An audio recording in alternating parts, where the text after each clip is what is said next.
ಗೌರವನೀಯ ಕರ್ನಾಟಕ ಅರಣ್ಯ ಹಾಗೂ ಪರಿಸರ ಸಚಿವರಾದ ಶ್ರೀ ಈಶ್ವರ್ ಖಂಡ್ರೆ ಹಾಗೂ ಅರಣ್ಯ ಇಲಾಖೆಯ ಅಧಿಕಾರಿಗಳನ್ನು ಹಾರ್ದಿಕವಾಗಿ ಸ್ವಾಗತಿಸುತ್ತಿದ್ದೇನೆ.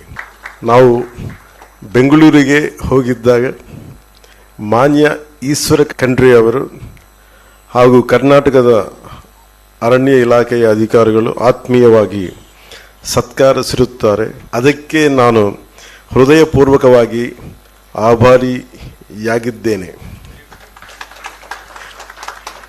ನಮ್ಮ ಉಭಯ ರಾಜ್ಯಗಳು ಈ ಸಹಕಾರದಿಂದ ಪರಿಸರ ಪರ್ಯಾವರಣ ರಕ್ಷಣೆಯಲ್ಲಿ ವಿಜಯವಂತರಾಗುತ್ತೇನೆ ಎಂದು ಹೋರೈಸುತ್ತಿದ್ದೇನೆ.